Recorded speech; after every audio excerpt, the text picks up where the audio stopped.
Welcome dear students. In our previous video we have discussed steel properties of material. Today we are going to start from classification of material.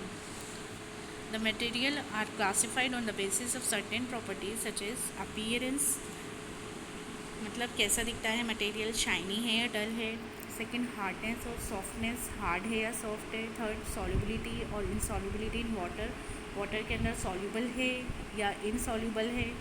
Heaviness और lightness with respect to water, water के respect में heavy है या light है. Transparent है, translucent है या OPEC है.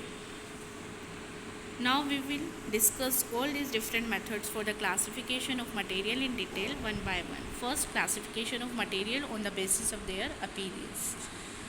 जैसे हम किसी गोल्ड ऑर्नामेंट को देखते हैं तो हम देखेंगे जो उसका सरफेस है वो शाइनी है, मीन्स लशरस है. और शाइनी जो साइंस में शाइनी अपीयरेंस को एक टर्म से इंडिकेट करते हैं, लश्चर वर्ड यूज़ करते हैं. तो ऐसे ही अगर हम वुड के पीस को देखेंगे तो उसके अंदर कोई लश्चर नहीं होगी, इंस्टेड उसका अपीयरेंस कैसा होगा, डल अपीयरेंस होगा.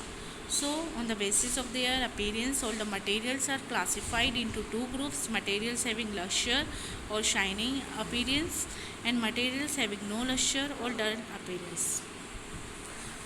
जितने भी मेटल्स होते हैं जैसे gold, silver, copper, aluminium, iron, ये सब शाइनी अपीयरेंस होते हैं, मीन्स ये सारे लश्रस होते हैं. लेकिन कुछ मेटल्स होते हैं जैसे आयरन, कॉपर, एल्यूमिनियम, ये टाइम के साथ एयर के अंदर जो मॉइस्चर होता है उससे रिएक्शन करते हैं और इनकी शाइन ख़त्म हो जाती है. तो हम इनकी सरफेस की शाइन को देखकर इनको डिसाइड नहीं कर सकते. इनको कैसे डिसाइड करेंगे, जो इनका फ्रेशली कट सरफेस है या इनको सैंड पेपर से रब करने के बाद जो इनके अंदर लश्चर आएगी उसी से हम इनकी लश्चरनेस, शाइनिंग अपीयरेंस को डिसाइड करेंगे. The examples of materials having lustre और शाइन्स आर मेटल्स. सभी मेटल्स शाइनी होंगे, such as gold, silver, copper, aluminium and iron. Metal alloys such as steel, stainless steel, brass and diamond, ये सब lustrous material के example हैं. Those materials which have dull appearance are said to have no luster, no shine. The examples हैं कुछ ऐसे materials के जिनका डल appearance है, मीन्स जिनमें शाइन नहीं है: paper, cardboard, would, chalk, cotton, plastic, rubber and sand. ये सैम्पल प्रॉब्लम, इसमें आपको कुछ मटेरियल दे रखे हैं जैसे aluminium, iron, copper, silver and sand. इनमें से हमें ऑड वन फाइंड आउट करना है. तो aluminium, iron, copper and silver ये चारों मेटल हैं और ये चारों लश्रस है, मीन्स इनमें शाइनी अपीयरेंस है, जबकि सैंड जो है वो डल अपीयरेंस है. तो sand will be the odd one. Classification of materials on the basis of hardness and softness. If we press a piece of iron metal with our hands, we will find that it cannot be compressed at all. अगर हम iron को अपने हाथों में लेके उसको compress करने की कोशिश करते हैं तो बिल्कुल भी वो ना कंप्रेस होगा, ना ही ईजिली बेंड होगा, ना ही स्क्रैच कर सकते हैं आप उसको. तो हम कह सकते हैं आयरन हार्ड मटेरियल है. In other words, iron has the properties of hardness.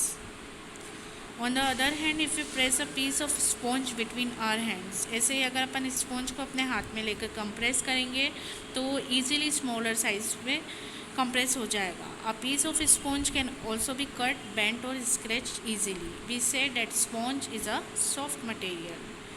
All the materials can be divided into two groups on the basis of their hardness or softness: hard materials and soft materials. Those materials which cannot be easily compressed, cut, bent or scratched are called hard materials. Examples हैं iron, steel, wood, stone, brick, glass, bone, teeth and diamond.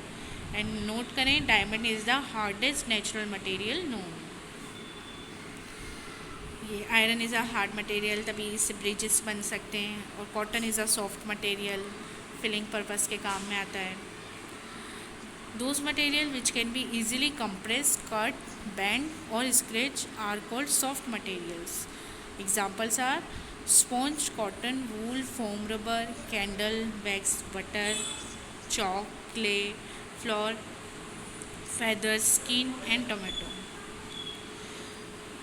Third, classification of material on the basis of their solubility in water. मतलब water के अंदर soluble है या नहीं. Water dissolves a large number of material but it cannot dissolve all the materials. ज़्यादातर materials को dissolve कर लेता है water, लेकिन सभी materials नहीं dissolve होते हैं इसके अंदर. Thus some materials are soluble in water. इसलिए हम कह सकते हैं कुछ मटेरियल तो soluble हैं और कुछ insoluble हैं. So all the materials can be classified into two groups on the basis of their solubility. Materials which are soluble in water and materials which are insoluble in water. ये activity 1, इसमें आपको क्या दिखाया गया है, एक test tube ली गई है, इसको वाटर से फिल कर दिया हाफ, फिर इसमें थोड़ी शुगर डाली और इसको शेक किया. तो हम देखेंगे थोड़ी देर बाद जो शुगर है वो इसके अंदर डिज़ोल्व हो जाएगी. शुगर इसके अंदर ही रहेगी लेकिन इसका साइज़ जो होगा इसके पार्टिकल्स का वो बहुत छोटा हो जाएगा और यूनिफॉर्मली डिस्ट्रीब्यूट हो जाएगा. और भी कुछ एग्जाम्पल हैं जो सॉल्यूबल हैं वाटर के अंदर, जैसे common salt, washing soda, potassium permanganate, copper sulphate, alum, milk, lemon juice, glycerine and alcohol. Water containing a dissolved material in it called a solution. For example, water having sugar dissolved in it is called sugar solution. अगर water के अंदर sugar डाली है हमने तो उसको हम sugar solution कहेंगे. Water plays an important role in the functioning of our body because it can dissolve a large number of substance.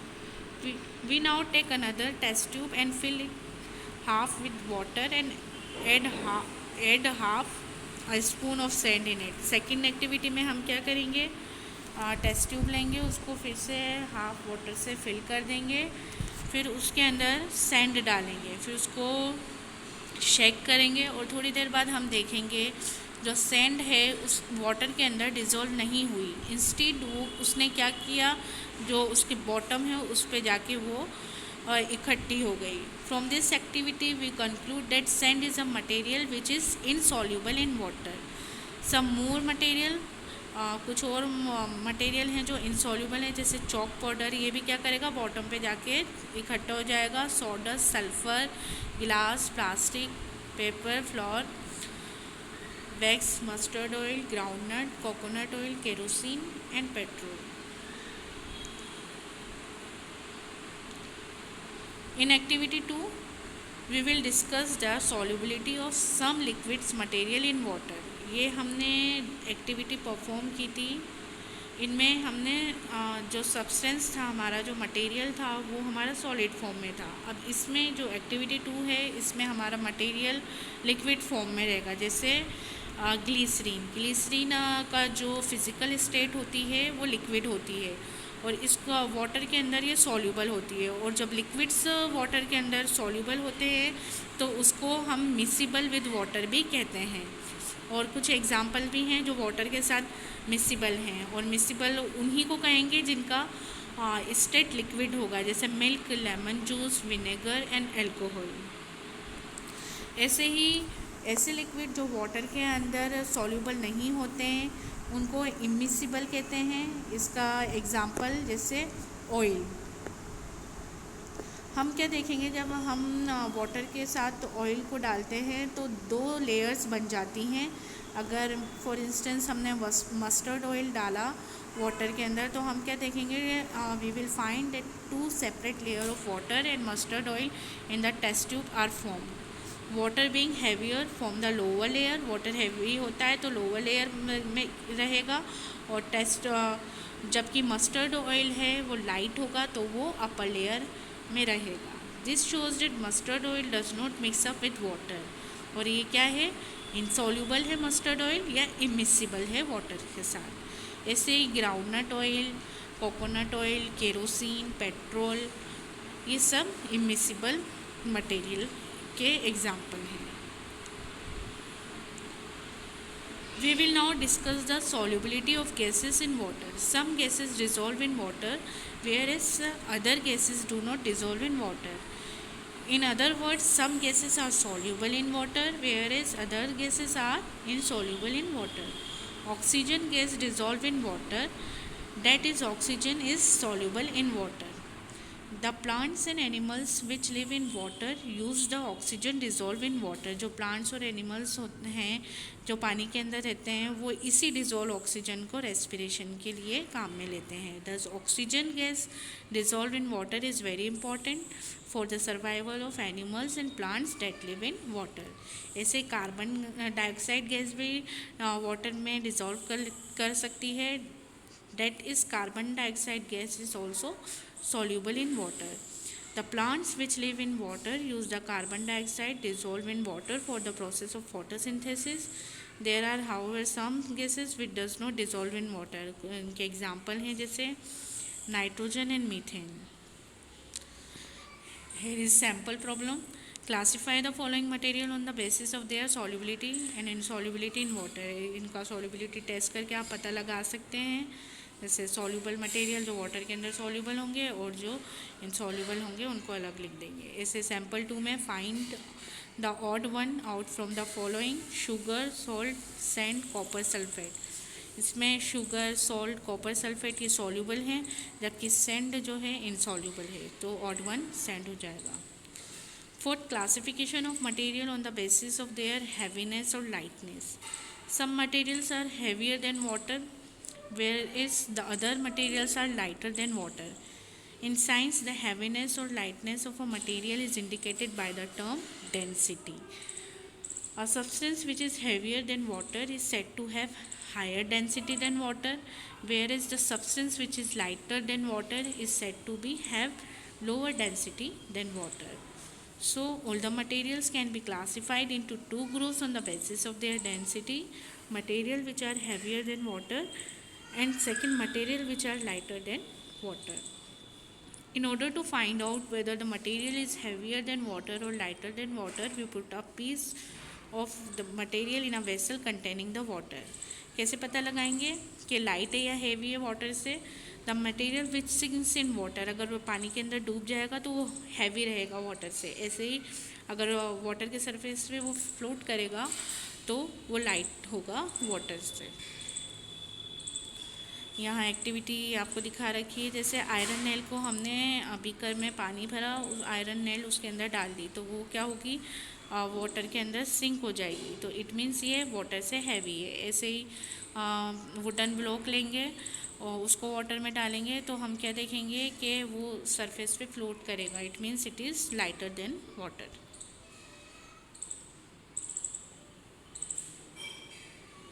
ऐसे कुछ एग्जांपल्स हैं जैसे प्लास्टिक, सोडस्ट, ड्राई लीव्स, ये सब वाटर के सरफेस पे आइस फ्लोट करेंगे. Oil, groundnut oil, mustard oil. Next, classification of materials on the basis of transparency, translucency and ओपेकनेस. The property of a material due to which we can see through it clearly is called transparency.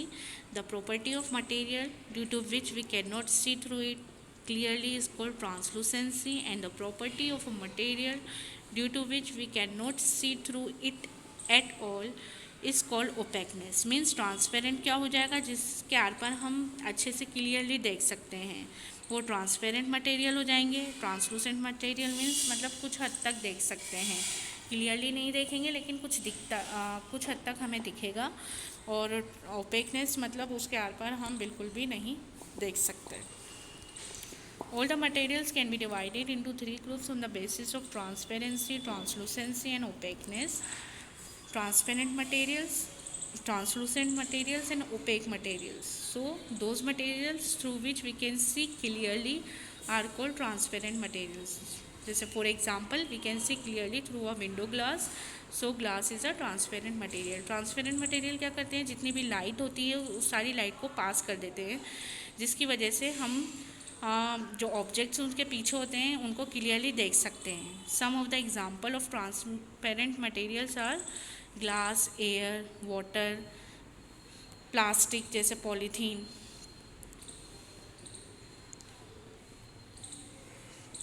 जैसा कि हम जानते हैं, हम clearly देख सकते हैं transparent materials के आर पार। तो एक एग्जांपल के लिए, if we look at a burning candle through a sheet of clear glass, glass के पीछे एक बर्निंग कैंडल है तो हम उसकी फ्लेम को भी क्लियरली देख सकते हैं और कैंडल को भी देख सकते हैं। ऐसा क्यों होगा? Because the transparent glass sheet allows all the light coming from the candle and its flame to pass through it and reach our eyes. ऐसे ही जो विंडो के पेन्स होते हैं वो ग्लास के बने होते हैं ताकि लाइट एंटर हो जाए। ऐसे ही हमारे स्पेक्टिकल्स होते हैं, उनके ग्लासेस भी ट्रांसपेरेंट होते हैं। ऐसे ही जो टेस्ट ट्यूब्स होते हैं लैब में, बीकर्स होते हैं, फ्लास्क होते हैं साइंस लेबोरेटरी में, ये सब ट्रांसपेरेंट होते हैं। आपने देखा होगा जो शॉपकीपर्स होते हैं sweets, biscuits, toffees and chocolates को ट्रांसपेरेंट जार में रखते हैं ताकि हम इनको ईजिली देख सकें। एयर है, हम अपने आसपास भी इजीली देख सकते हैं और हमारे आसपास एयर होती है तो एयर भी क्या है? ट्रांसपेरेंट है। Those material which we can not see clearly are called translucent material. For example, we can not see clearly through the ground glass window of our bathroom, so ground glass is translucent. Translucent का meaning होता है semi transparent. ये क्या करते हैं? Translucent material allow only small amount of light to pass through them due to which the objects behind them can not be scene clearly. इसके कुछ examples हैं: ground glass, butter paper, oil paper, tissue paper, muddy water, clouds. ऐसे ही अगर हम example के लिए translucent material का example, अगर हम बर्निंग कैंडल को देखें ग्राउंड ग्लास के पीछे रखी हुई तो हम उसको इजीली नहीं देख सकते। हमें बस क्या दिखेगा कि डिम लाइट दिखेगी कि हाँ पीछे थोड़ी सी डिम लाइट दिख रही है हमें। We can neither see the candle, नहीं हमें पूरी कैंडल दिखेगी, नहीं उसकी फ्लेम क्लियरली दिखेगी। तो इसलिए ग्राउंड ग्लास क्या है? ट्रांसलूसेंट मटेरियल है। द विंडोज़ ऑफ, इसीलिए जो विंडोज़ होती हैं बाथरूम की वो ग्राउंड ग्लास से बनी होती हैं ताकि कुछ बाहर से जो लाइट है वो अंदर आ सके और अंदर का कुछ भी क्लियरली विजिबल ना हो। ऐसे हम ट्रांसलूसेंट मटेरियल बना सकते हैं कि एक पीस ऑफ पेपर लेकर उसके ऊपर ऑयल को रब करके 5 to 6 ड्रॉप्स कोकोनट ऑयल की उसके ऊपर डालकर उसको रब करके उसको वो हमारा ट्रांसलूसेंट मटेरियल बन जाएगा। और ऐसे ही हम कैसे टेस्ट कर सकते हैं? कैंडल को रख के अब जब हम ऑयल उसके ऊपर डाल देंगे तो हम देखेंगे लाइट तो हमें ज़्यादा दिखेगी लेकिन हम उसकी फ्लेम को और कैंडल को क्लियरली नहीं देख पाएंगे। Next, those materials through which we can not see at all, जिसके आर पार हम कुछ नहीं देख सकते हैं, उन्हें कहते हैं opaque materials. For example, we can not see through a sheet of cardboard, so cardboard is an opaque material. The opaque material do not allow any light to pass through them due to which the objects kept behind them cannot be seen at all. कुछ और example हैं जैसे would, metals, brick, stone, book. We cannot see anything through an opaque material. For example, if we look at a burning candle through a piece of cardboard held in front of our eyes, we cannot see anything at all. Cardboard लिया आपने, उसके पीछे candle जलाई तो आपको कुछ नहीं दिखेगा। इट मीन्स कार्डबोर्ड क्या है? ओपेक मटेरियल है। We can not tell what is kept in a wooden box. अगर कोई वुडन बॉक्स है तो हम उसको ऐसे देख कर बता नहीं सकते इसके अंदर क्यों रखा है, because it is an opaque material.